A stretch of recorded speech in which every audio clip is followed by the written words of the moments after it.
Bismillahirrahmanirrahim. Assalamualaikum warahmatullahi wabarakatuh.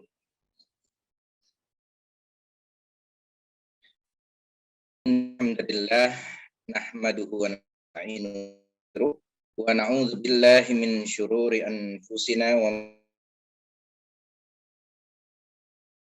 min yahdihillahu fala mudilla lahu wa man yudlil fala hadiya lahu. Asyhadu an la ilaha illallah wahdahu la syarika lahu wa asyhadu anna sayyidana wa nabiyyana Muhammadan abduhu wa rasuluhu la nabiyya ba'da. Allahumma fashalli wa sallim wa barik ala sayyidina Muhammad wa ala ali sayyidina Muhammad. Allah Ta'ala fil Qur'anil Karim nasyarrajim. Bismillahirrahmanirrahim. Wa idh adzana rabbukum la in syakartum la azidannakum wa la in kafartum inna adzabi lasyadid. Shadaqallahul azim. Baratul mukarramin wal mukarramat matil muslimin wal muslimat rahimani wa rahimakumullah, wabil khusus orang tua kita, guru kita yang kita cintai dan insya Allah akan selalu kita doakan, yaitu Ayahanda Bapak Kiai Muhammad Suharli. Mat'anallah bikulli hayati wa nafa'anallah bi'ulumihi fid darain fid darid dunya wal akhirah. Semoga Allah memberikan kenikmatan kepada kita dengan keberkahan daripada ilmu beliau dan usia beliau yang panjang, dan memberikan kebahagiaan kepada kita dunia dan akhirat. Amin amin ya rabbal alamin. Juga ibunda kita, Ibunda Hajjah Melani Laimiana Suharli, mat'anallah bikulli hayatiha.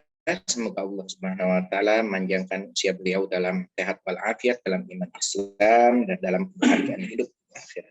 Dan juga orang tua kita, saudari kita, Ibu Hajjah Dr. Ibu Dr. Hajjah Dewi Menteri Pramono dan Ibu Hajjah Nita Yudi, dan peserta Zoom yang ke-60, mudah-mudahan insya Allah dengan kehadiran kita walaupun hanya melalui Zoom, insya Allah akan manfaat keilmuan secara agama kepada diri kita, dan insya Allah akan dapat kita rasakan manisnya ilmu agama yang insya Allah akan memberikan kebahagiaan kepada kita di dunia dan di akhirat. Amin amin ya rabbal alamin. Bapak Ibu sekalian, mohon izin saya diberikan kesempatan oleh guru kita Bapak Kiai Muhammad Suharli untuk menyampaikan kelanjutan daripada Arba'in Nawawiyah kita terlebih dahulu. Baru setelah itu kita Kiai Muhammad Suharli akan menyampaikan tausiah dan zikirnya. Dan kita doakan beliau, kita bacakan suratul Fatihah. Insya Allah beliau akan berangkat melaksanakan ibadah umrah bersama keluarga besok hari Rabu, insya Allah keberangkatan. Kita doakan semoga Allah menjaga kesehatan beliau, beliau selalu diberikan perlindungan oleh Allah Subhanahu wa taala beserta seluruh keluarganya sehingga dapat berangkat melaksanakan ibadah umrah pada waktunya nanti hari Rabu tanggal 28 Desember. Ditunjukkan yang ala kulli niyatin sholihah. Al-Fatihah. A'udzubillahi minasyaitonir rajim. Bismillahirrahmanirrahim. Alhamdulillahirabbil alamin. Arrahmanir rahim. Maliki yaumiddin. Iyyaka na'budu wa iyyaka nasta'in. Ihdinas siratal mustaqim. Siratal ladzina an'amta 'alaihim ghairil maghdubi 'alaihim waladdallin. Amin ya rabbal alamin. Bapak Ibu sekalian, kita akan melanjutkan hadis Arba'in An-Nawawiyah yang keempat. Setelah kemarin selama beberapa minggu sempat terputus kajiannya karena kita kemarin sempat membahas mengenai sifat wajib bagi Allah Subhanahu wa taala dan Asmaul Husna. Sudah kita bahas beberapa. Nah, pada kesempatan kali ini kita akan melanjutkan kelanjutan daripada hadis yang keempat, di mana tema hadis keempat yang sudah pernah kita bahas sebelumnya adalah mengenai marahilul khalqi, yaitu fase-fase penciptaan manusia yang sudah sempat kita bahas bahwa di dalam ayat suci Al-Quran, bahwa di dalam keyakinan agama Islam, bahwa pada bulan keempat daripada penciptaan manusia ketika Allah titipkan seorang janin di dalam rahim ibunya, maka di bulan keempat itulah Allah sempurnakan penciptaannya, kemudian Allah tiupkan ruh ke dalam janin tersebut yang ada di dalam rahim ibunya, sekaligus Allah perintahkan malaikat untuk malaikat pencatat untuk mencatat tentang takdir daripada si janin yang ada di dalam perut ibunya. Ya, jadi yang tepat adalah menjelang bulan keempat daripada kehamilan seorang wanita. Nah, disitulah seorang calon ibu harus lebih gencar lagi untuk berdoa, berzikir, dan mohon kepada Allah Subhanahu Wa Taala agar Allah hanya menuliskan takdir yang baik dan akhir takdir yang baik untuk calon anak tersebut yang masih berada di dalam perut ibunya. Nah, kemudian kelanjutan daripada hadisnya cukup panjang, ya. Kelanjutan daripada hadis tersebut adalah sebagaimana dimaksudkan di dalam kitab Al-Arba'in An-Nawawiyah ini, bahwa Rasulullah SAW bersumpah dengan nama Allah Subhanahu Wa Taala. Hadis ini juga sudah sempat saya sampaikan, tapi saya senang sekali untuk membahas hadis ini karena hadis ini memiliki motivasi yang luar biasa buat diri kita, ya, untuk menjadi orang yang lebih baik lagi. Bahwa Rasulullah SAW bersumpah dengan mengatakan di dalam hadis tersebut, "Wallahilladzi la ilaha ghairuh." Maka demi Allah yang tiada Tuhan selainnya. Ini menandakan bahwa Rasulullah bersungguh-sungguh ingin menyampaikan kepada kita sekalian. Apa yang ingin Rasulullah sampaikan? Rasulullah ingin menyampaikan sebuah motivasi, sebuah pesan moral yang luar biasa bagusnya di dalam hadis ini. Kata Rasulullah, "Inna ahadakum la ya'malu bi amali ahlil jannah." Sesungguhnya di antara kalian, kata Rasulullah, di antara kalian ada seseorang yang layak malu. Di sini Rasulullah bahkan di dalam hadis ini memberikan penekanan dengan lamut taukid. Layak malu. Benar-benar akan ada orang yang amalnya adalah amal ahlul jannah. Artinya orang ini selalu melakukan kebaikan. Ya, di sekeliling kita, bahkan di antara keluarga kita, dalam diri kita, bahkan bisa juga terjadi pada diri kita. Ya, ada seseorang yang pekerjaan itu benar-benar adalah pekerjaan baik, pekerjaan ketaatan kepada Allah Subhanahu Wa Taala. Sepanjang hidupnya selalu melakukan kebaikan. Terkadang kita melihat seperti itu. Ada orang begitu baiknya. Ya. Kayak malu bi amali ahlil jannah hatta ma yakuna bainahu wa bainaha illa dhira. Sehingga digambarkan oleh Rasulullah, antara si ahli ibadah ini, antara si orang solih ini, orang yang pekerjaannya selalu melakukan pekerjaan yang baik ini, tidak ada jarak antara ia dengan surga. Bainahu itu kembali kepada dhamirnya, itu kembali kepada si ahadun, pada seseorang. Bainaha, dhamir yang kedua dengan huruf H, bainaha, itu adalah dikembalikan kepada surga. Artinya sudah tidak ada lagi jarak antara si orang baik ini dengan surga, kecuali hanya sejengkal aja. Artinya tinggal sejengkal orang tersebut akan masuk ke dalam surga. Fayasbiqu alaihil kitab. Tapi ternyata kita kembali kepada hadis sebelumnya. Di bulan keempat penciptaan manusia, pada saat Allah perintahkan malaikat untuk meniupkan roh ke ubun-ubun si calon bayi di dalam perut ibunya, dan diperintahkan malaikat untuk menuliskan takdirnya, ternyata takdir orang tersebut, takdir si ahli ibadah ini, Allah tuliskan adalah sebaliknya. Orang tersebut akan mati dalam keadaan su'ul khatimah. Wal-iyazubillah. Semoga kita terlindung dari hal yang demikian. Fayasbiqu alaihi, antara si orang baik dengan surga ini udah nggak ada jaraknya lagi. Sudah akan masuk ke dalam surga. Jaraknya udah tinggal sejengkal. Tapi ternyata tulisan Allah pada bulan keempat seorang janin di dalam perut ibunya itu, Allah tuliskan takdir yang buruk. Artinya orang tersebut akan meninggal dalam keadaan su'ul khatimah. Wal-iyazubillah. Faya'malu bi'amali ahli nar. Maka menjelang matinya, menjelang meninggalnya orang tersebut, menjelang wafatnya orang tersebut, dia pasti akan mengerjakan pekerjaan ahlun nar. dia akan melakukan perbuatan maksiat. Walaupun nanti maksiatnya dikategorikan lagi ada dua macam. Maksiat yang kategorinya adalah kekafiran, artinya keluar dari agama Islam, dan maksiat yang sifatnya adalah kefasikan, perbuatan-perbuatan fasik, perbuatan-perbuatan maksiat, tapi tidak membawanya kepada kekafiran, tidak membawanya kepada kemurtadan. Kalau yang awal, dia melakukan kemaksiatan dalam lingkup atau dalam artian dia murtad atau ingkar kepada Allah Subhanahu wa taala, artinya dia keluar dari keislamannya, maka orang tersebut akan selamanya berada di dalam neraka walaupun hampir sepanjang hidupnya dia melakukan perbuatan-perbuatan baik. Fayak malu bi amali ahlin nar fayadkhulaha.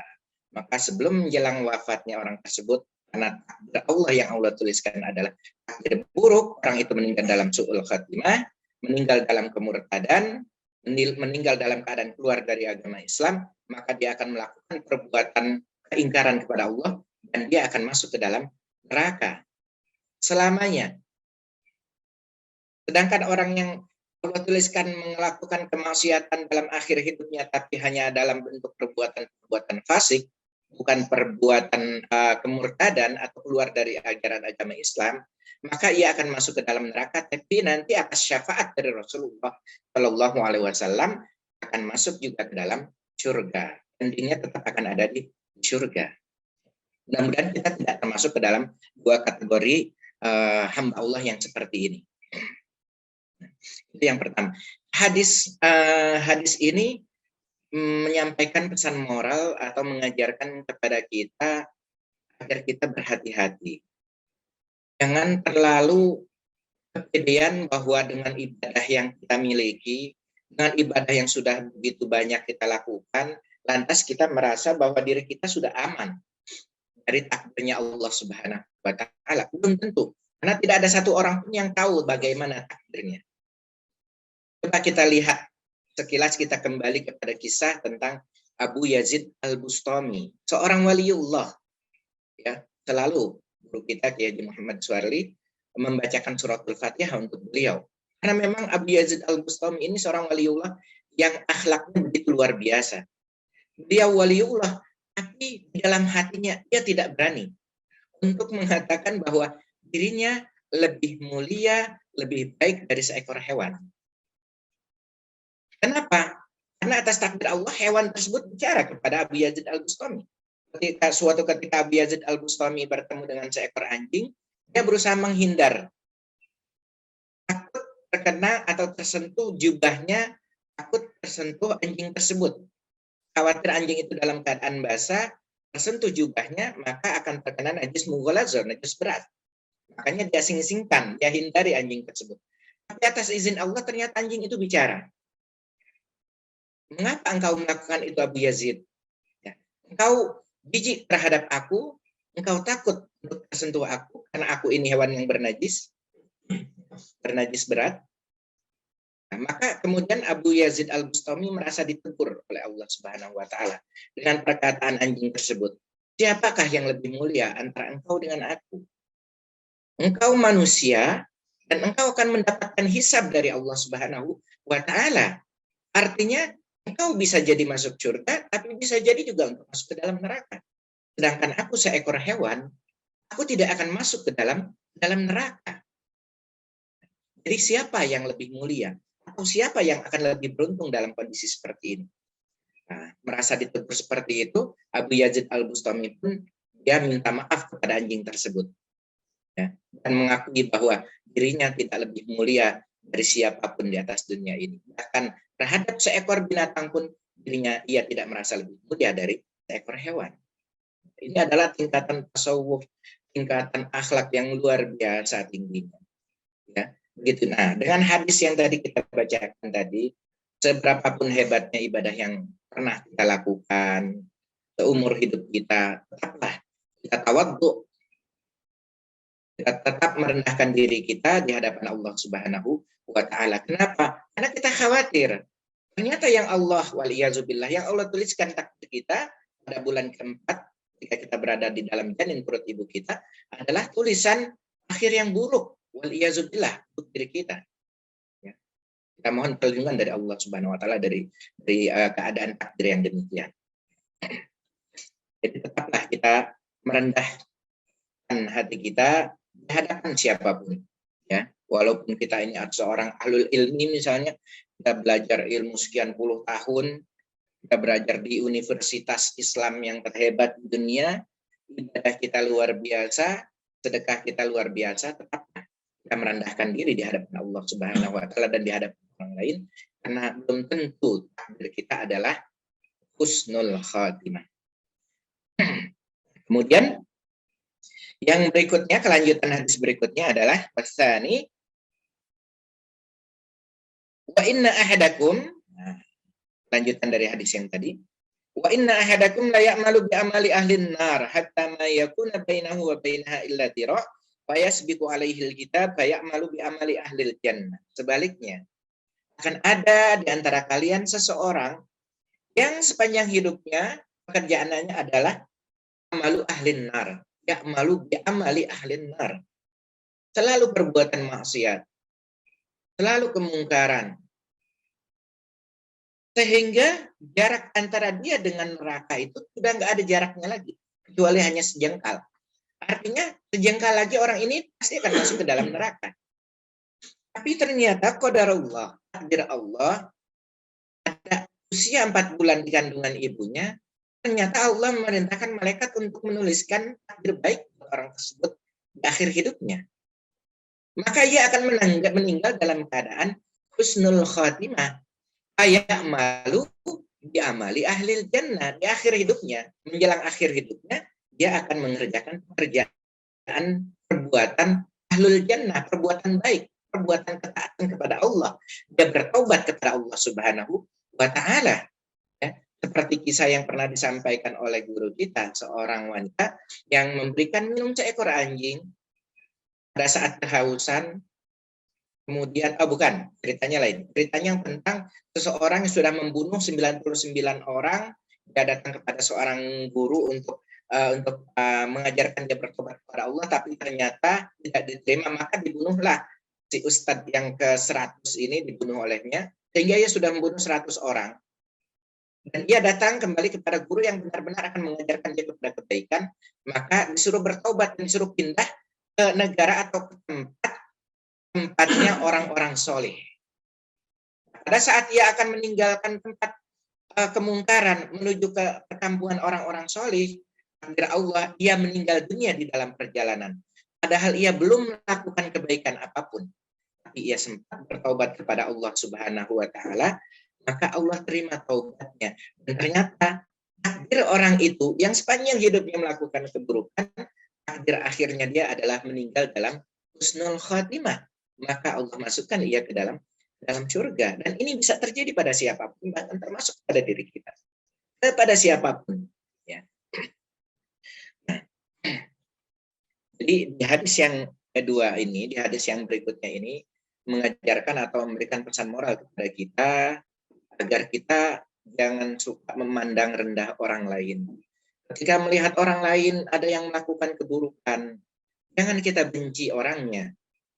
Tapi tetap kita tidak setuju dengan perbuatannya, dan jika memungkinkan kita mengubahnya. Ya, ila sabili rabbika bil hikmati wal mau'izatil hasanah wajadilhum billati hiya ahsan. Ya, dengan tata cara yang baik, gimana kita sampaikan kebaikan kepada orang tersebut. Tapi tidak boleh kita memandang rendah orang tersebut. Kenapa? Kita khawatir hadis ini terjadi. Ya, ternyata kita yang merasa diri kita sepanjang hidup melakukan kebaikan, ternyata ketentuan Allah perintahkan malaikat menulis di akhir hidup kita su'ul khatimah wal iyazubillah. Dan ternyata Allah menentukan orang yang kita anggap remeh, orang yang kita anggap hina karena banyak melakukan keburukan, di akhir hidupnya Allah tentukan ia husnul khatimah, maka akan terbalik keadaannya. Ia masuk ke dalam surga, kita wal iyazubillah masuk ke dalam neraka. Ini pesan modal yang luar biasa sekali. Ya, sayangnya waktu sudah jam 5:04 sesuai dengan waktu yang diberikan untuk saya, dan selanjutnya mungkin dari guru kita akan menjelaskan kepada kita tentang hadis ini untuk agar lebih menguatkan keyakinan kita kepada Allah Subhanahu wa taala, bahwa benar-benar kita harus berusaha untuk mendekatkan diri kita kepada Allah Subhanahu wa taala agar kita dapat menjadi orang yang penuh ketawaduan, penuh keikhlasan dan kerendahan hati baik di hadapan Allah Subhanahu wa taala ataupun di hadapan sesama manusia. Wallahu a'lam bishawab. Hadanallahu ayyakum ajmain. Saya akhiri, wassalamualaikum warahmatullahi wabarakatuh. Waalaikumsalam warahmatullahi wabarakatuh. Demikianlah tausiah dan kajian yang telah disampaikan oleh Ustaz Ahmad Syukri, LCM Al-Amin, yang pastinya sangat bermanfaat untuk kita semua, ya. Dan kemudian Bapak Ibu, marilah kita dengarkan juga tausiah dan kajian yang akan dilanjutkan seperti biasa dengan zikir dan doa oleh orang tua kita, guru kita, Bapak Kiai Haji Muhammad Suharli. Kepada beliau kami persilahkan. Assalamualaikum warahmatullahi wabarakatuh. Alhamdulillahilladzi khalaqas samawati wal ard wa ja'ala zulumati wan nur. Alladzi an'amna bi ni'matil iman wal islam wal ihsan. Asyhadu an la ilaha illallah wahdahu la syarikalah wa asyhadu anna Muhammadan abduhu wa rasuluh. Allahumma shalli wa sallim wa barik ala Muhammad wa ala Muhammad bi adadi kulli mu'min. Qala Allah ta'ala bi kitabil karim wa a'udzu billahi minasy syaithanir rajim. Ya ayyuhalladzina amanu ittaqullaha haqqa tuqatih wa la tamutunna illa wa antum muslimun. Shadaqallahul azim. Bapak Ibu anak-anakku sekalian, baiklah kita lanjutkan pengajian kita. Ada yang bertanya, Kiai, pengajiannya tasawuf, kok ada Ibu Dewi Motik, ada Ibu Nita? Itu punya sejarah. Dulu waktu kita mulai ngaji kita tuh bukan ngaji sekarang. Bukan ngaji ilmu, ngaji kita adalah ngaji berdoa untuk masalah COVID-19. Dan pemerkasanya adalah Ibu Dewi Motik dan Ibu Nita Yudi. Ibu Dewi Motik adalah murid ngaji saya sudah hampir 30 tahun. Jadi selesai, mungkin sekitar 30 minggu, 40 minggu selesai kita doa buat COVID. Setelah COVID-nya tenang, kata beliau, katanya, Pak, lanjutkan aja ngaji seperti biasa. Jadilah kita lanjutkan ngaji kita seperti sekarang. Dan Allah mengilhamkan kepada saya untuk pengajiannya membahas masalah tasawuf. Ya, saya punya izin untuk itu. Punya izin untuk melanjutkan. Karena tasawuf itu sesuatu yang jangan pernah orang menjadi mursyid. Jangan menginginkan. Jangan pernah menginginkan saya pengen jadi mursyid. Gitu. Kecuali sudah bisa dua hal. Pertama, dia bisa ngejaga murid-muridnya dari gangguan jin. Kenapa? Kalau kita mempelajari masalah makrifat, kita sampai di tingkat makrifat yang paling ujung. Jadi kita menyelam ke lautan makrifat. Secara otomatis, suka tidak suka, kita akan bersentuhan dengan dunia jin. Setiap guru harus bisa ngejagain muridnya dari gangguan jin. Harus. Kalau dia nggak menguasai ilmu seperti itu, jangan gitu. Sebenarnya saya cerita ada murid saya yang lapor, Kiai, saya kedatangan Nabi Khidir. 2 kali dia ngomong kedatangan Nabi Khidir. Yang ketiga kali saya bilang, udah saya ambil, udah saya bunuh Nabi Khidir kamu. Itu jin. Itulah yang dikerjakan oleh jin kepada orang-orang yang mencoba mendekat kepada Allah melalui jalan tarkah. Dia menipu. Dia datang dibilang, saya lah Nabi Khidir, saya lah Syaikhul Qadir Jailani. Yang paling bahaya dia menyebarkan fitnah. Dia menyebarkan fitnah di keluarga. Tuh adik kamu jahat, tuh mau bunuh kamu. Dia menyebarkan fitnah. Itulah yang dikerjakan oleh jin manakala orang masuk ke dalam dunia itu tanpa bimbingan seorang mursyid. Kedua, tugas seorang mursyid adalah menyampaikan tangan muridnya sampai ke tangannya Rasulullah. Lah kalau dianya aja nggak sampai ke Rasulullah, bagaimana bisa menyampaikan tangan muridnya ke Rasulullah? Tidak dengan ujub. Kalau saya bilang, orang tanya, Kiai pernah ketemu Rasulullah? Pernah, saya pernah ketemu. Demi Allah, kalau saya berdusta, biar saya nggak berdiri dari kursi saya. Biar saya mati dalam keadaan kafir. Saya pernah cium tangan Rasulullah. Bukan dengan ujub, saya bilang, kalau saya berdusta, biar saya nggak berdiri dari kursi saya. Biar Allah mengutuk saya gitu. Bahkan berkenan beliau pernah mengunjungi saya. Beliau pernah mengunjungi saya, beliau ditemani oleh sahabat Ali bin Abi Thalib. Itu tidak dalam mimpi. Waktu saya mau tubruk masih cium, tiba-tiba beliau menghilang. Tidak dengan maksud ujub kalau saya ceritakan. Cuma untuk mau bilang kepada kalian masuk ke dunia, jangan takut pada saya. Jangan takut, saya jagain gitu. Insya Allah. Syaratnya cuma kirimin saya Fatihah. Supaya terhubung tali rohani. Fatihah itu kalau Wahabi ngajak-ngajak kita tuh tawasul. Apa itu tawasul? Apa itu tawasul? Dia nggak ngerti soalnya. Wahabi nggak ngerti dunia itu. Mereka cuma ngerti sampai hadis saja.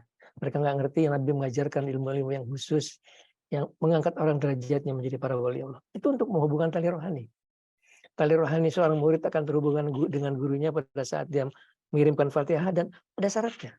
Di hati si murid harus ada rasa hormat. rasa hormat, rasa takzim, dan rasa mencintai gurunya. Dan si guru mencintai muridnya. Berterhubung, Pak. Kalau nggak terhubung gitu. Kalau nggak nyampe hubungan itu nggak ada gitu. Kalau itu ada, insya Allah akan terhubung. Insya Allah akan terhubung gitu. Inilah perjalanan rohani yang ya saya berdoa mudah-mudahan sih masih ada umur untuk kita menyelesaikan. Gitu. Saya bimbing. Terakhir saya kirimkan bacaan yang sudah lebih komplit. Kalau Bapak Ibu, anak-anak saya baca, lihat di sini lebih komplit lagi. Saya sudah menginginkan sembari puasa 40 hari. Yang dulu anggap aja buat latihan. Ya, sekarang cuma puasa 40 hari, puasanya puasa vegetarian. Kenapa sih harus vegetarian, Kiai? Karena ternyata tuh pengaruh daripada daging tuh untuk kepada nafsu itu kuat sekali. Kuat sekali. Ya kalau itu nggak ada, insya Allah kita akan lebih kuat lagi, lebih ikir lagi. Kerjakan selama 40 hari, insya Allah. Dan di situ sudah saya tuliskan banyak sekali hal-hal yang sudah menjelaskan. Insya Allah akan sampai kepada derajat itu merasakan kedekatan kepada Allah. Itu kayak apa rasanya, Kiai? Nggak bisa diceritakan gitu. Tapi kita bisa kadang-kadang lagi diam kita nangis sendiri gitu. Mudah-mudahan nggak kelihatan orang supaya nggak di ujub gitu. Karena kita merasakan Allah selalu bersama kita dimanapun kita berada, dimanapun kita berada. Sehingga kita mau melakukan perbuatan yang buruk kita malu kepada Allah Subhanahu Wa Taala. Nah jadi kalau kita bicara dunia jin, orang tanya saya jin itu kayak apa, Kiai? Makhluk Allah itu ada 4. Yang jelas-jelas suci namanya malaikat.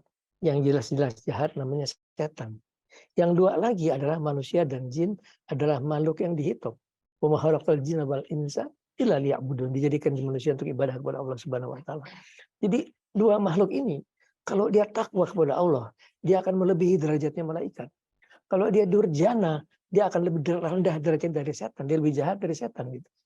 Itu kan kepada keimanan dan ketakwaan dia kepada Allah Subhanahu Wa Taala. Dan jin sama seperti manusia. Mereka hidup, mereka lahir, mereka mati, mereka punya istri, punya anak, punya kehidupan, punya keluarga, punya kerajaan, punya negara sama. Bahkan jumlah mereka itu 9 kali manusia, banyak sekali. Banyak sekali. Jadi kebanyakan mereka hidupnya di lautan. Di lautan itulah mereka hidup berbangsa-bangsa, bernegara-negara. Ada berapa banyak, Kiai? Saya juga nggak tahu, ada banyak banget. Di utaranya Ancol itu ada, di selatan Pulau Jawa banyak sekali ada yang terkenal itu Nyi Roro Kidul. Entah kenapa dia terkenal itu. Dan entah kenapa tuh kerajaan kalau ratunya mati yang gantikan ratu lagi. Dan dia sakti. Tidak akan orang menjadi pimpinan sebuah masyarakat jin kecuali dia sakti. Tapi kalau kita harus berhadapan dengan dia, insya Allah kita akan menang. Insya Allah kita akan menang. Kenapa? Karena kita muridnya Rasulullah. Kita akan menang kita. Tapi kan kita yang nggak cari-cari urusan. Untuk apa cari-cari urusan? Buat apa kita usil urusan kehidupan dia? Kita urusin diri kita sendiri. Kalau dia nggak ganggu, sudah nggak ada masalah. Gitu. Masing-masing hidup dengan jalannya sendiri-sendiri. Saya cuma bilang jangan takut. Jangan takut. Itu ada saya jagain. Ayo maju terus. Maju terus. Insya Allah kita akan sampai ke tingkat merasakan kehadiran Allah di hati kita. Asal ikutin apa yang saya tulis di dalam tulisan saya. Jadi kalau kita bahas, kita ringkas dengan cepat aja. Nabi itu mengajarkan ilmu itu 2 macam, ada yang umum dan khusus. Yang umum tercatat di dalam kitab-kitab hadis. Yang besar itu Bukhari, Muslim, Abu Dawud, Tirmidzi, Nasai, Ahmad bin Hanbal, Masjid Baihaqi, Hakim, Ibnu Majah, Daruqutni, masih banyak yang lain. Dalam puluhan ribu, mungkin ratusan ribu hadis itu. Yang besar tadi yang kutubus sittah tadi. Sementara yang khusus, beliau ajarkan hanya kepada para sahabat utama. Yang saya tahu pasti cuma Abu Bakar, Umar, dan Ali. Saya nggak tahu yang lainnya gitu. Apa yang diajarkan Nabi di sini? Agar orang naik derajatnya menjadi para wali Allah. Apa itu wali Allah? Wali Allah itu orang yang mencintai Allah. Sehingga karena dicinta kepada Allah, Allah mencintai dia. Fa iza ahbabtuhu kuntu sam'ahu wa jasmahu bi. Kalau aku telah mencintainya, kata Allah, akulah akan menjadi pendengarannya dengan itu dia mendengar. Akulah jadi penglihatannya dan dia melihat. Akulah jadi kakinya dengan itu dia berjalan. Itulah para wali Allah. Nah, bagaimana orang bisa cinta kepada Allah? Itulah yang diajarkan Nabi melalui para sahabat utama tadi, yakni melalui ma'rifat, mengenal Tuhan. Kau kan bisa cinta kepada Allah kalau tidak kenal kepada Allah? Kau Wahabi itu tidak cinta kepada Allah, dia cintanya pada Al-Quran. Dia tidak kenal kepada Allah Subhanahu Wa Taala. Karena itulah mereka sholat sembari ngelamun. Tak percaya, tanya aja. Dia bawa sumpah gitu. Tak mungkin orang bisa sholat khusyuk kecuali hatinya menghadap kepada Allah. Tidak mungkin menghadap kepada Allah kecuali dia cinta kepada Allah. Tidak mungkin cinta kepada Allah kecuali kenal kepada Allah Subhanahu Wa Taala. Kecuali ma'rifah kepada Allah Subhanahu Wa Taala. Itulah ilmu yang paling penting yang seharusnya dikuasai oleh orang-orang untuk jangan sampai dia salah dalam bertindak. Apa utamanya Mas Sufi dalam ilmu ma'rifah itu? Kalaulah kita sampai kepada kecintaan kepada Allah, taruhlah cinta kita belum seperti waliullah yang cintanya itu sudah sepenuh hati. Mereka tidak ada ruang selain Allah. Begitupun Rasulullah. Rasul jangan dilihat dari ibadah-ibadah syariatiyah beliau. Itu cuma menunjukkan kepada umatnya, inilah ibadah minimum, ibadah tengah-tengah yang kamu kerjakan. Kalau di umuri awsatuha kata beliau. Jadi kalau beliau salat 11 rakaat, salat tahajud 11 rakaat, bukan berarti kita harus 11 rakaat. Dalam hadis lain, gimana Pak Sukri? Iza amartu bi amrin Pak Temin mastata'tum. Apabila aku memerintahkan kalian dengan sesuatu ibadah, kerjakanlah sekuat kalian. Iza amartuhum bi amrin. Iza amartuhum bi amrin. Pak Temin mastata'tum. Kerjakanlah semampu kalian. Kalau kalian mampu 100 rakaat, ya kerjakan 100 rakaat.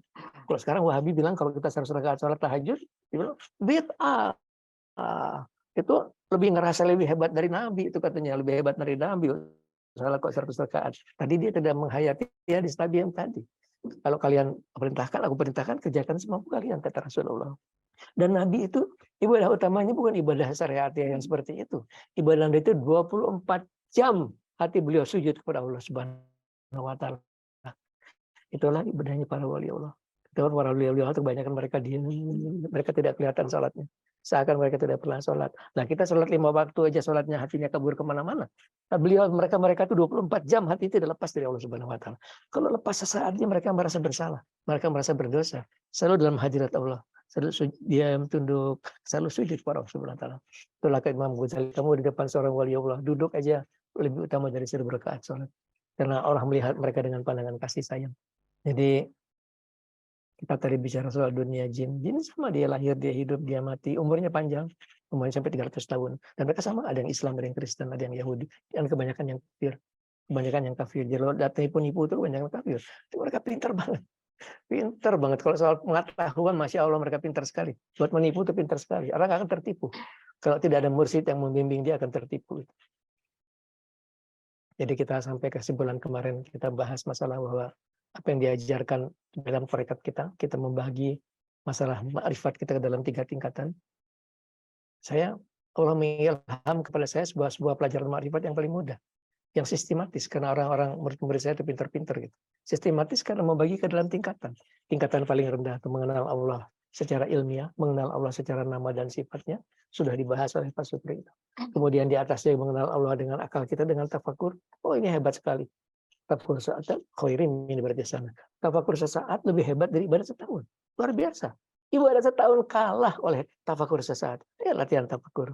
Latihan tafakur yang paling banyak itu Allah akan bicara soal langit dan bumi. Coba tafakurin langit itu. Ada habis-habisnya yang tafakurin langit. Coba tafakurin tuh air laut. Laut itu di sore matahari mengembang jadi uap, naik ke atas jadi awan, bergumpal-gumpal banyak, ditiup angin sampai ke gunung, turun jadi hujan. Masuk lagi ke sungai-sungai, balik lagi ke laut lagi. Kita lihat sebuah siklus bagaimana Allah menciptakan hujan. Dan kita lihat kenapa air laut itu asin. Kenapa nggak tawar? Kalau dia tawar, itu sampah-sampah di bawah sungai itu kan jadi busuk baunya. Dibikin asin karena supaya sampah itu jadi nggak busuk dia. Diasinkan tuh nggak busuk. Gimana Allah mengatur begitu sempurnanya kehidupan. Kalau kita tafakur seperti itu, kita akan melihat, ya Allah, Rabbana ma khalaqta hadza batila, subhanaka faqina adzabannar. Tidaklah Engkau ciptakan semua dengan sia-sia. Maha suci Engkau, jauhkan kami dari siksa neraka. Ya, apalkan doa itu. Itu kita akan mendapatkan pahala. Kalau lihat bintang di langit, sebanyak bintang di langit. Melihat ke laut, sebanyak buih di lautan. Luar biasa itu. Bagus sekali buat dikerjakan. Latihan tafakur terus. Dan puncak tafakur yang paling tinggi tafakur, pajiti marifat adalah marifat bil qalbi, marifat dengan hati kita. Inilah puncaknya marifat. Inilah marifat yang akan mengantarkan orang menjadi para wali Allah. Yani kita mengenal Tuhan dengan hati kita. Yani kita tahu bahwa yang kita harus kerjakan nomor 1 adalah membersihkan mata hati kita. Kita punya 4 mata, 2 di kepala, 2 di hati. 2 di hati inilah kita melihat kepada Allah Subhanahu wa taala. Cuma tertutup oleh dosa. Jadi kita minta ampun kepada Allah atas segala dosa. Sudah kita bahas dosa kepada manusia dan dosa kepada Allah Subhanahu wa taala. Dosa kepada Allah dengan 2 istighfar sudah saya kirimin bacaannya. Dengan dosa kepada manusia minta ridhonya semua manusia, minta maaf lahir batin semua manusia, minta ampun kepada Allah, hati kita akan bersih. Allah itu Maha Suci, tidak bisa didekati hati yang berlokatan penuh dosa, nggak akan bisa. Sedikit aja ada dosa sudah nggak bisa berdekat kepada Tuhan. Harus bersih, mulus, nggak punya dosa, baru kita bisa mendekat kepada Allah Subhanahu wa taala. Sudah bersih dari dosa, kemudian kita buang hati kita dari penyakit-penyakit hati. Yang paling parah itu adalah takabur. Tadi Pak Sukri sudah bahas selintasan takabur. ujub, riya, sum'ah. Takabur itu paling menutupi mata hati. Karena takabur itu ridhanya Allah, selendangnya Allah. Kita pakai Allah lemparkan ke neraka jahanam. Apa sih yang kita mau sombongkan? Punya rupa bagus pemberian Allah. Punya harta banyak bukan kita punya Allah Subhanahu wa taala. Punya otak pintar pemberian Allah. Enggak ada, yang ada cuma sebuah terima kasih, atur nuwunnya Allah. Atur nuwunnya Allah, cuma sebuah terima kasih. Jangan sombong. Kalau kita masih sombong, hati kita akan tertutup kepada Allah Subhanahu wa taala. Itu yang paling banter, masih banyak yang lain sudah saya bahas dalam tulisan saya. Coba buang semua penyakit-penyakit hati. Pasti, perlahan tapi pasti kita akan merasakan kehadiran Allah di hati kita. Kayak apa rasanya Kiai? Nggak bisa dijelaskan dengan kata-kata. Tapi itu ternyata tidak mungkin tanpa dibantu dengan puasa dan dengan zikir. Zikir itu tadi adalah di depan kita istighfar 2, yang satu lagi kita ada hasbunallah wa ni'mal wakil, itu untuk kita membuat sekali dalam godaan-godaan berbuat dosa. Yang ketiga adalah asmaul latif. Latif inilah asmaul yang hilang gemilang membukakan hati kita. Allah yang maha lembut. Hanya dengan kelembutan kita bisa membuka pintu langit untuk mendekat kepada Allah Subhanahu wa taala, tidak dengan kekuatan gitu. Kalau itu dikerjakan, kita akan sampai ke derajat tadi. Nah, kemudian kita membahas bahwa setelah kita bersih hati kita, apa kita kerjakan? Jangan berbuat dosa. Artinya apa? Lakukan perintah Allah. Lakukan perintah Allah di dalam sholat. Sholat kita bahas adalah sholatlah di awal waktu, karena pintu langitnya terbuka. Kalau sholat sudah di akhir waktu, pintu langit sudah ketutup. Ini majalah habis sholat. Kamu cuma memenuhi hak sholatnya, kata Nabi. Pintu langitnya sudah ketutup. Dan kedua adalah menunjukkan kesungguhan kita menghadap kepada Allah. Kalau kita mendekat kepada Allah sejengkal, Allah mendekat kepada kita sehasta. Kalau kita mendekat ke hasta, Allah mendekat sedepah. Kalau Allah kita datang kepada Allah sambil berjalan, Allah menyambut kita sambil berlari. Itu menunjukkan betapa Allah menyambut kita dengan sungguh-sungguh. Kalau kitanya sungguh-sungguh, makin kita sungguh-sungguh mendekat kepada Allah, Allah makin sungguh-sungguh mendekat kepada kita. Hadis itu menunjukkan seperti itu. Jadi utamanya kita salat di awal waktu itu menunjukkan kesungguhan kita untuk hadir memenuhi panggilan Allah Subhanahu wa taala. Dan di dalam salat itu ada sebuah saat aqrabu mayakunu abu mirubihi wa huwa sajidun. Sedekat hamba kepada Allah, dia sujud. Sampai ada perintah Nabi, aksiru fi sujudi minad doa. Sudah kita bahas apa yang kita lakukan di dalam doa. Nomor 1 kita berterima kasih, nomor 2 kita minta ampun, nomor 3 kita memohon. Dan boleh dikerjakan dalam bahasa Indonesia. Bahasa Sunda pun boleh, tapi jangan diucap. Kalau diucap, sholat kita batal. Kalau mau diucap, harus dalam bahasa Arab. Saya pun bisa doa terima kasih bahasa Arab, malah doanya bagus. Allahumma masbahum sahabi nikmatin wa minka wa lakal syarikat falakal hamdu wa lakal syukur. Walakal hamdu kullu wa lakal syukur kullu wa lakal mulku kullu wa lakal mulku biadikal khair kullu. Itu udah bagus sekali, cuma itu panjang banget gitu. Dan kalau Bapak Ibu mengerjakan pun tidak sembari menghayati. Mending kita doa pakai bahasa Sunda aja. Unnya bisa panjang, ya unnya bisa panjang sekali. Kita bisa menghayati rasa terima kasih bukan cuma di mulut, tapi dengan hati kita. Terima kasih ya Allah, terima kasih atas segala nikmat. Nomor 1 nikmat iman, nomor 2 jangan pernah lupa nikmat sehat. Kalau kita nggak lupa bilang terima kasih nikmat sehat, kita nggak akan sakit seumur hidup. Seumur hidup kita nggak akan sakit. Karena apa? Karena Allah tidak pernah berdusta. Allah tidak pernah berdusta. Kata Allah, kalau kamu bersyukur, saya tambah nikmatnya. Sudah berjanji ya Allah. Kalau kita syukuri nikmat sehat, insya Allah kita sehat seumur hidup. Nomor 2 kita minta ampun. Tadi supaya hati kita bersih terus. Di samping kita baca istighfar kalau malam dalam sujud pun selalu kita minta ampun kepada Allah Subhanahu wa taala. Yang ketiga kita memohon. Memohon sepatah kata, jadikan kami sekeluarga orang berbahagia dunia akhirat. Bahagia itulah harga paling mahal. Allah tidak akan berikan kecuali hamba-hamba yang Dia sayang. Kalau harta dunia semua orang yang imannya tidak iman Allah berikan. Pangkat dunia yang iman tidak iman Allah berikan. Kebahagiaan Allah tidak pernah berikan kecuali hamba-hamba yang takwa, hamba-hamba yang betul-betul melakukan perintah Allah dengan sungguh-sungguh. Jadi kalau itu dikerjakan salat sudah lumayan. Alhamdulillah. Insya Allah kedekatan kita kepada Allah sudah makin dekat. Kerjakan zakat. Zakat itu kalau menurut aturan jumlahnya nggak banyak. Kalau dari perniagaan kita cuma 2,5%. Kalau dari tumbuh-tumbuhan dari pertanian cuma 10%. Kalau dari apalagi Pak Sukri? Dari barang-barang perhiasan cuma 2,5%. Tapi Allah masih memerintah kita melakukan sedekah dan menyantuni anak yatim. Ini nggak ada batasannya. Nggak ada batasan berapa persen dari harta kita harus sedekahkan. Yang jelas orang mati dalam kubur itu minta dihidupkan karena pengen sedekah. Jadi sedekahlah yang banyak dari harta kita.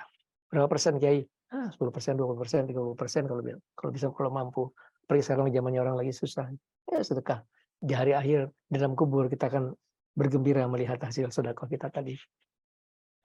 Jadi belum cukup cuma bayar zakat. Sebelum kita melakukan sedekah, menyantuni anak yatim, memberi makan anak yatim, memberi makan fakir miskin, dan kemudian menyambung tali silaturahim. Jangan putuskan silaturahim. Kecuali kita nggak punya jalan lagi buat nyambung, nggak ada jalan lagi soalnya terputus jalan nyambungnya. Kita doakan dia yang memutuskan, kita doakan supaya hatinya terbuka, supaya Allah memaafkan dia. Dalam salat kita berdoa, maafkan dia Allah, bukakan pintu hatinya gitu. Tapi seringkali sulit kita mendoakan dia kalau dia sudah melakukan hal-hal yang fatal. Apa yang fatal?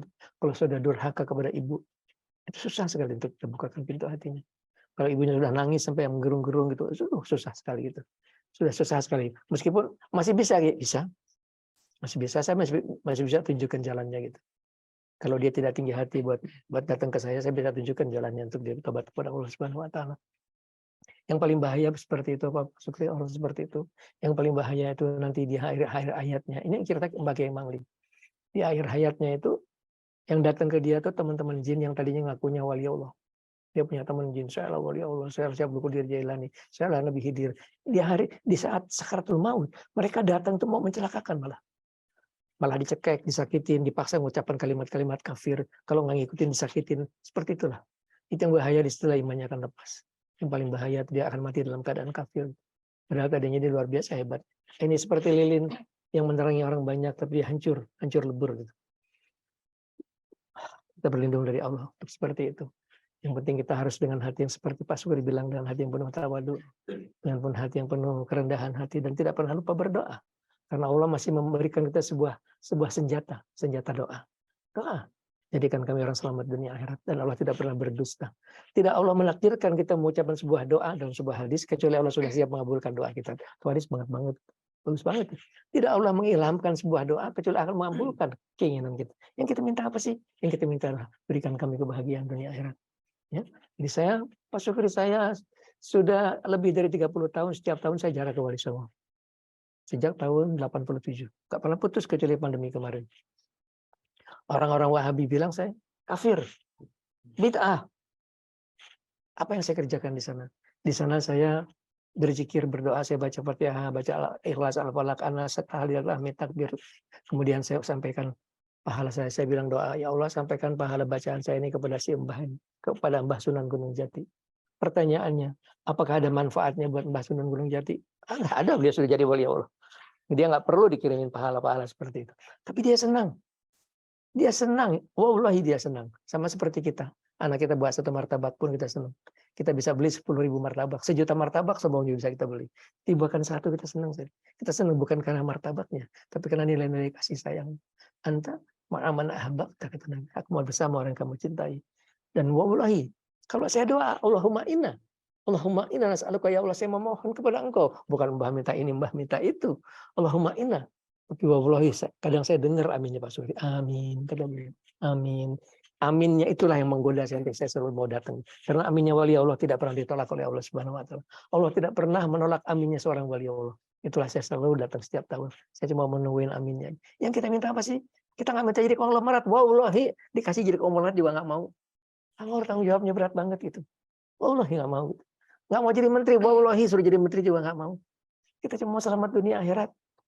Jadikan kami orang selamat dunia akhirat ya Allah. Berbahagia dunia akhirat. Tuntunlah ke jalan bahagia. Bahagia itu nggak miskin, nggak susah, nggak bingung, nggak sakit, nggak masuk penjara. Itulah bahagia. Hidup kita cuma sebentaran aja, Pak. Yang penting anak-anak kita doakan supaya mereka punya kehidupan yang bagus. Supaya orang selamat dunia akhiratnya gitu. Itu menggoda saya untuk saya datang setiap tahun kepada para wali Allah. Salah kalau Wahabi bilang itu bid'ah, itu sesat. Salah. Kenapa sih Wahabi itu semua bilang yang tidak dikerjakan Nabi itu bid'ah? Memang itu betul. Tapi bahwa semua bid'ah itu sesat, nah itu yang salah gitu. Sudah lebih 1000 tahun Imam Syafi'i bilang bid'ah itu kebagi atas bid'ah yang hasanah dan bid'ah yang dhalalah. Apa contohnya bid'ah yang dhalalah? Itu kalau tadi jarang minta mbah nyuwun iki, sudah sesat itu. Tidak ada tempat meminta kecuali Allah Subhanahu Wa Taala. Apa contohnya bid'ah yang bagus? Itu salat tarawih berjamaah. Itu contoh sebuah bid'ah yang sangat bagus sekali. Nabi tidak pernah mengerjakan salat tarawih sebulan penuh sesudah salat Isya, enggak pernah. Dan itu ditunjukkan oleh sahabat Abu Bakar. Beliau naik menjadi khalifah 2,5 tahun. Beliau tidak pernah mengerjakan salat tarawih berjamaah. Baru di zaman Umar menjadi khalifah. Beliau melihat orang salat tarawih berkelompok-kelompok sendiri-sendiri. Beliau kumpulkan jadi satu. Diminta Ubay bin Ka'ab menjadi imam. Sambil beliau berkata, inna bid'ah, kata beliau. Ini adalah bid'ah, kata beliau. Andaikan sebuah bid'ah itu sesat, tidak mungkin Umar akan mengerjakan. Tidak mungkin ribuan sahabat Nabi itu akan mengerjakan gitu. Bersama-sama mengerjakan sebuah sesuatu yang bid'ah. Yang paling aneh, saudara-saudara kita Wahabi juga mengerjakan gitu. Kan aneh itu. Mereka bilang semua bid'ah sesat, mereka mengerjakan salat tarawih berjamaah yang jelas-jelas bid'ah. Jelas-jelas oleh pemberkasanya dibilang innahala bid'ah. Tapi ya terus urusan dia lah. Kita doakan mudah-mudahan mereka menemukan jalan yang betul. Mudah-mudahan ketemu pada jalan yang betul. Salahnya mereka apa sih kalau orang tanya, apa sih salahnya Wahabi, Kiai? Salahnya Wahabi karena mereka tidak kenal kepada Allah Subhanahu wa taala. Mereka tidak cinta kepada Allah Subhanahu wa taala. Cintanya cuma kepada Al-Qur'an, bukan kepada Allah Subhanahu wa taala. Kenapa tidak cinta? Karena tidak kenal, tidak ma'rifah. Tidak ada pelajaran dari Wahabi, pelajaran ma'rifah, pelajaran mengenal Allah Subhanahu wa taala. Seperti yang kita bahas tadi, tidak ada pelajaran di mereka. Akhirnya ya seperti itulah. Sama seperti saudara-saudara kita yang sekarang ribut. Ayo, semua orang ucapkan selamat Natal tuh sesat. Itu tidak betul, salah gitu. Pak Syukri, kalau Pak Syukri sampai ke tingkat mencintai Allah, nggak usah seperti beliau. Kita bukan wali Allah. Separuh aja seperti itu. Allah akan mengilhamkan kebetulan ilmu hikmah ke dalam hati kita. Sehingga kita kalau dalam sebuah masalah itu kita akan selalu benar. Kita bertanya bukan pada akal kita bertanya pada hati kita. Yang benar yang mana gitu. Allah akan menjawab yang benar seperti itu gitu. Saya udah jelaskan tuh. Tapi tetap aja orang nggak percaya sama saya. Kita tidak merayakan Natal. Oh, haram kita merayakan Natal. Kita tidak menghadiri upacara perayaan Natal. Haram kita seperti itu. Syukri saya, istri saya mu'alaf. Istri saya mu'alaf. Jadi bapaknya adalah tokoh dalam dunia Kristen, Dr. Yohanes Lemena. Itu orang, kalau bisa dibilang orang kedua di zamannya Bung Karno. Kalau Bung Karno pergi ke luar negeri, Dr. Lemena selalu menjadi pejabat presiden. Tokoh dalam dunia Kristen. Jadi istri saya punya kakak 7 orang, semua Kristen. Dan mereka Kristen yang sangat taat sekali. Yang akhlaknya bagus sekali. Anaknya bagus sekali. Setiap tahun kalau lebaran mereka datang ke saya. Selamat lebaran Harli, mohon maaf lahir batin. Kalau Natal saya datang ke mereka. Kadang-kadang setiap tahun beda-beda. Tahun ini kakak nomor 1, besok kakak nomor 2, kakak nomor 3. Kalau saya datang mereka sedang kebaktian, saya nggak masuk. Saya duduk ke teras. Saya tunggu sampai mereka selesai kebaktian. Selesai kebaktian saya masuk. Saya berikan selamat merayakan Natal.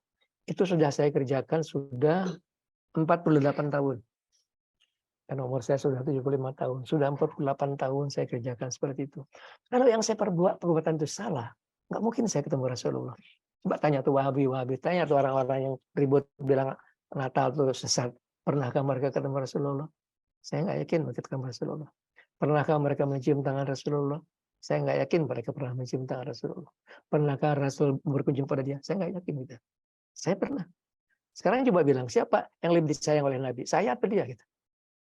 Saya atau dia yang lebih disayang oleh Nabi? Saya tidak menjadi ujub karena itu. Saya cuma bilang, yang saya kerjakan insya Allah benar gitu, insya Allah betul. Saya tanggung jawab atas apa yang saya perbuat, apa yang saya lakukan. Gitu. Tapi masih ada aja bahkan di pengajian saya masih bilang, saya sih lebih baik ikut yang itu aja Kiai. Saya bilang kalau gitu kamu jangan ikut pengajian saya. Kamu udah pintar soalnya, udah pintar, udah punya pendapat sendiri, sudah nggak usah ikut pengajian saya. Karena di antara hadis Nabi, man la yaskurunas la yaskurullah. Siapa orang tidak terima kasih pada manusia, berarti tidak bersyukur kepada Allah Subhanahu wa taala. Siapa nomor 1 orang kita terima kasih? Rasulullah. Dengan sebab beliaulah kita akan masuk ke dalam surganya Allah Subhanahu wa taala. Bagaimana cara terima kasih kepada Rasulullah? Ya dengan 2, dengan salawat dan dengan akhlak. Kalau ngaku cinta kepada Rasulullah nggak pernah salawat kepada Nabi, bohong aja gitu. Bohong aja, kata Nabi, sedekat-dekat hambaku kepada aku ada yang paling banyak baca salawat, kata Rasulullah. Saya nganjurkan baca salawatnya 3.000, paling kurang 1.000. Insya Allah ketemu Rasulullah. Insya Allah saya akan sampaikan dengan penjenengan, ya Rasulullah, ini anak saya mencium tangan. Tapi tadi syaratnya salawatnya 3.000. Insya Allah kita akan ketemu Rasulullah. Satulah dengan salawat, kedua dengan akhlak. Kalau mulutnya masih jahat, masih ngomongin orang, nyakitin hati orang, karena Nabi bohong aja kamu cinta sama saya. Mulut kamu jahat, nyakitin hati orang, ngomongin orang, bohong kamu. Coba jaga akhlak, kita cinta ke Nabi, insya Allah kita akan ketemu Rasulullah. Siapa nomor 2 kita terima kasih? Kedua orang tua kita. Separuh ulama bilang guru-guru kita. Karena orang tua kita menyelamatkan dunia kita, akhirat kita, guru kita menyelamatkan akhirat kita. Sudah kita bahas bagaimana kita berlaku kepada orang tua kita. Tidak ada surga tanpa ridhonya ibu, itu nggak ada. Seberapa pun ibadahnya, hebatnya ibadahnya pun, seberapa hebat pun ibadahnya, dia cuma bagian dari ahli neraka jahanam. Bukan kata saya, kata Rasulullah. Bukan kata saya. Kalau dia masih durhaka kepada ibunya. Itu Dosa yang paling besar dari seluruh dosa dalam kehidupan manusia, durhaka kepada ibunya. Masih ada jalan buat tobat, Kiai? Ada. Kalau dia mau datang ke saya, mungkin saya bisa bimbing untuk minta ampun kepada Allah Subhanahu wa taala. Sudah beberapa kali yang seperti itu, alhamdulillah berhasil. Alhamdulillah Allah berkenan mengampuni. Jadi kedua orang tua, sudah kita bahas hadisnya tentang Alqamah, tentang Zuraiz, kita nggak bahas lagi. Ketiga adalah guru-guru kita. Guru-guru kita adalah orang-orang menyelamatkan akhirat kita. Kita wajib patuh kepada guru-guru kita. Kita percaya yang dia omong itu benar. Kalau nggak, jangan diikutin.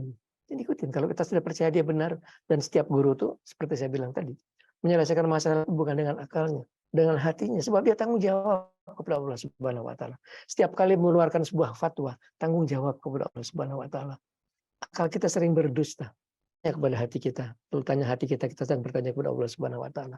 Kalau Allah menjawab, itu pasti benar. Pasti benar. Seperti kita bahas masalah soal Natal tadi. Kalau guru, dia guru yang betul. Dia ngajar bukan cari dunia. Dia tidak mengharapkan bayaran dari muridnya supaya diantarin makanan. Guru itu nggak pernah mengharapkan seperti itu. Yang diharapkan cuma cintanya Allah Subhanahu wa taala. Kalau enggak, dia akan pilih kasih. Mana-mana yang ngasih uang banyak, dia lebih sayang. Mana-mana yang nggak ngasih uang, dia nggak sayang. Kita nggak peduli gitu. Kita nggak peduli, antum mau jadi apa sih? Saya nggak peduli mau jadi menteri, saya nggak ada urusannya sama saya. Antum belajar silahkan. Enggak juga saya nggak rugi apa-apa gitu. Saya cuma melakukan kewajiban saya untuk mendekat kepada Allah Subhanahu wa taala. Harusnya setiap guru akan begitu. Kalau guru yang tidak begitu, jangan diikutin. Kalau guru di balik itu sudah ada iming-imingannya, kepengen minta tolong ini, minta bantuan, ya jangan diikutin. Dia cuma cari dunia aja, mencari kehidupan dunia. Tapi setiap guru yang saya tahu, para wali-wali Allah yang saya kenal, yang mencari dunia Allah, Allah pasti memberikan kepada mereka kehidupan yang bagus. Bagus dalam artian sesuai dengan kehidupan dia. Yang paling sederhana pun gitu. Paling tidak dia punya sawah sepetak, tapi sawahnya subur sekali, menghasilkan padi yang sangat banyak. Mau ayamnya beranak pinak banyak, sekali dipotong nggak habis-habis, itu Allah memberikan keberkahan dalam hidupnya. Ya, dengan cara yang berbeda-beda, tapi setiap Allah akan memberikan setiap mursyid, guru yang lurus, yang betul-betul mengajar dengan niat yang ikhlas, akan memberikan kehidupan yang sepadan. Allah memberikan kecukupan dalam hidupnya. Jadi saya bicara soal guru seperti itu. Saya sih nggak diikutin juga nggak apa-apa. Tapi di sisi murid, kalau Anda bilang Anda murid saya, wajib untuk patuh pada omongan gurunya. Dan percaya bahwa gurunya tidak akan menjerumuskan dia ke dalam hal-hal yang salah, hal-hal yang keliru, atau memanfaatkan dia untuk tujuan-tujuan yang lain. Siapa kemudian yang harus terima kasih dalam kehidupan kita, dalam hubungan suami istri? Setiap istri harus terima kasih pada suaminya. Kalau dikasih uang, bilang dong terima kasih, kasih mas. Gitu. Kalau dikasih uang banyak, bilang terima kasih ya Allah, dikasih uang banyak oleh suami saya. Insya Allah besok suaminya akan kasih lebih banyak lagi. Lebih banyak lagi dikasihnya. Karena Allah sudah berjanji, kalau kamu bersyukur, saya tambahin, kata Allah. Kalau kita terima kasih ya Allah, dikasih uang banyak sama suami, insya Allah besok dikasih uang lebih banyak lagi. Allah akan menggerakkan hati suami, dikasih lebih banyak lagi. Selalu bersyukur kepada Allah Subhanahu wa taala. Setiap dalam kehidupan kita selalu bersyukur kepada Allah Subhanahu wa taala. Jadi kalau suami pun harus bersyukur kepada istrinya, diurusin, dibikin makanan, diurusin. Terima kasih kepada istri, berikan kehidupan yang menyenangkan buat semampu-mampu kita, sebisa-bisa kita. Siapa yang beri terima kasih? Semua manusia yang berbuat kebaikan kepada kita. Kita wajib berterima kasih. Paling kurang kata Nabi, balaslah dengan setimpal, sekurang-kurangnya dengan doa. Jazakallahu khairan. Mudah-mudahan membalas kalian dengan yang lebih bagus lagi. Sekurang-kurangnya dengan doa kita Rasulullah. Itulah diantara kita bersyukur kepada Allah. Tidak cukup cuma bersyukur kepada Allah langsung sebelum kita berterima kasih pada semua manusia yang berbuat kebaikan kepada kita. Itu tambahan saya diantaranya hari ini adalah kita bahas masalah syukur tadi. Ayo berlatih untuk jadi orang selalu bersyukur kepada Allah Subhanahu wa taala. Kalau dalam ibadah sudah saya jelaskan, dalam uraian saya kemarin sudah jelas sekali, harusnya sudah jelas. Tapi saya sudah dapat jawaban. Ustaz, banyak banget 16.000. Nggak kuat, Ustaz. Ya sudah sekuatnya aja. Berapa kuatnya? Ya kalau 5.000, 6.000 kuat, ya 5.000, 6.000 nggak apa-apa. Cuman orang sampai 40 hari, antum selesainya mungkin 100 hari. Nggak apa-apa, nyampe juga gitu. Nyampe juga kok. Tapi ya kalau kita kuat, berusahalah dengan sekuat-kuatnya. Tadi itu, kita mendekat kepada Allah berjalan, Allah mendekat dengan berlari kepada kita. Sekuatnya itu cuma 3 jam kok. Kalau dikerjakan cuma 3 jam. Jadi kalau kita mulai jam 1, selesai jam 4. Kita belum bahas kedekatan ke Rasulullah, kita bahas lain waktu aja. Sekarang sudah hampir jam 5:30. Barangkali sementara itu yang saya ingin bahas. dalam membahas kedekatan kepada Allah Subhanahu wa taala. Terus kita jaga kesucian hati kita. Jaga mulut kita, ini paling banyak membuat dosa di mulut kita. Minggu lalu kita bahas ada orang datang ke akhirat bawa hasanah banyak, habis diminta orang banyak. Ya Allah, pindahkan pahalanya ke saya, dia pernah nyakitin hati saya, pindahkan. Ya Allah, pindahkan kepada saya karena dia pindahkan. Habis pahalanya masih ada orang minta. Kata Allah, dah habis pahalanya, kalau gitu pindahkan dosa saya kepada dia. Ya Allah, dosanya minta dipindahkan ke kita. Dari mulai banyak bahasana sampai harus nanggung dosa orang lain. Bagaimana caranya masuk surga dengan mudah? Oh, kamu bisa masuk surga dengan mudah. Ya mesti dicuci dulu neraka jahanam baru bisa masuk surga. Jadi hati-hati dengan kelakuan kita. Jangan berbuat zalim kepada manusia. Jangan berbuat zalim dengan mulut kita, dengan perbuatan kita. Inilah orang menyenangkan dalam hidup kita. Semua orang senang. Kalaupun tidak senang, paling nggak tidak menyebalkan. Paling tidak menyebalkan. Insya Allah selamat. Baru ada yang bertanya ke saya yang soal wali-wali Allah. Di antara jenis wali Allah, ada wali Allah tidak dikenal. Wali Allah yang kalau dia meninggal dunia nggak ada orang ngiringkan banyak-banyak itu.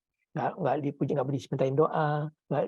Padahal dia seorang wali Allah. Banyak seperti orang sembunyikan. Jadilah orang-orang disayang Allah yang kita nggak perlu dengan pujian orang. Sayang saya terpaksa ngajar. Kalau enggak saya mau kayak gitu aja. Mau kayak gitu aja nggak banyak masalah. Tapi kalau saya disuruh ngajar, saya ngajar. Saya ngajar lillahi ta'ala. Siapa mau ngikutin silahkan. Enggak juga nggak apa-apa. Enggak juga nggak apa-apa gitu. Saya lakukan kewajiban saya aja. Baiklah. Minggu depan kita akan bahas lagi hal yang lain. Sekarang kita zikir, kita doa. Perlunya doa. Tadi Pak Sukri sudah membahas ada orang yang sudah takdirkan akhir hayatnya akan celaka. Mas bisa dirubah dengan doa. Mas bisa dirubah dengan doa. Itulah penting kita berdoa. Itulah penting kalau sujud minta jadikan Allah selamat dunia akhirat ya Allah. Gitu. Bisa dihapus. Sudah. Ada hal yang bisa dihapus. Ada hal yang tidak bisa dihapus. Minggu depannya kita bahas apa yang tidak bisa dihapus. Kalau hal seperti itu masih bisa dihapus. Dengan doa, dengan kekuatan doa. Sujud, doa selamat dunia akhirat. Kebahagiaan dunia akhirat. Insya Allah akhir hayat kita husnul khotimah. Jangan pernah berhenti berdoa. Yang hadis yang paling membirakan, tidaklah Allah mengilhamkan sebuah doa kecuali Allah sudah siap untuk mengabulkan doa kita. Jadi kalau sudah doa kita minta selamat dunia akhirat, insya Allah selamat kita dunia akhirat. Amin. Bila kita zikir itu doa. Kiai, zikir apa yang saya tidak boleh tinggalkan, andai kata saya nggak keburu, saya nggak bisa ngikutin zikir kayak ibu itu banyak banget gitu. Apa yang saya tidak boleh tinggalkan dalam hidup saya? Nomor 1 adalah istighfar, nomor 2 adalah salawat. Itu jangan tinggalkan. Itu minimal dalam hidup kita kerjakan. Istighfar dan salawat. Kalau masih ada satu lagi Kiai, satu lagi la ilaha illallah Muhammadur Rasulullah sallallahu alaihi wasallam. Udah segitu aja. 3 itu dipegang secara selamat. La ilaha illallah Muhammadur Rasulullah sallallahu alaihi wasallam. 1000 salah selamat. Kalau nggak mau banyak jenis macam-macamnya. Tapi ya surga kan juga bertingkat-tingkat. Ya paling nggak dapat surga paling rendah. Itu pun sudah surga. Kalau cita-cita kita tinggi, soalnya. Kiai, cita-citanya apa Kiai? Cita-citanya saya pengen ketemu Rasulullah, saya pengen sama-sama Nabi di akhirat, saya pengen pegangin jubahnya ya Nabi, saya pengen berdekat-dekat. Itu kalau itu yang diminta ya seperti inilah kita harus kerjakan. Ini kerjakan yang kita ingin dipanggil oleh Nabi. Sini nak, baris-baris di belakang saya di akhirat seperti itu kejadiannya. Sini baris-baris, kita akan nyebrang bersama Nabi. Saya melihatnya dalam sebuah isyarat itu seakan ada karpet banyak. Setiap guru duduk di karpet itu, di belakangnya murid-muridnya ada banyak sekali karpetnya, semua talinya terhubung ke Rasulullah. Nabi nyebrang, secepat kilatnya itu tarinya ditarik semuanya masuk ke dalam surga. Seperti itulah kejadian kita di hari akhir nanti. Itulah cuma orang-orang itulah yang selamat tidak pernah merasakan panas di neraka jahanam. Lainnya akan merasakan panas di neraka jahanam. Ini nyebrang seperti dipanggang terus dari neraka jahanam. Seperti itulah kejadian. Ya, kalau mau jadi masuk tiket VIP, ya harus kerja keras lah. Harus dengan kemauan yang keras lah. Jangan malas-malasan gitu. Hidup kita sudah nggak lama lagi. Mau hidup berapa lama Pak Sukri? Bagi saya udah umur 75 tahun. Berdoa aja cuma berani minta sampai 85. Sampai 90. Malu buat minta lebih. Dan 10 tahun ya udah setahun. It's very fast. Tak terasa. Baru kemarin tahun 2002. Baru kemarin tahun milenium. Sekarang sudah tahun 2022. Baru kemarin saya lihat anak-anak ini saya umur masih kecil-kecil. Sekarang udah punya anak katanya. Ya Allah. Iya Pak, itu kan sudah 20 tahun yang lalu. Oh iya ya, sudah 20 tahun yang lalu. Nah, waktu berjalan dengan sangat cepat sekali.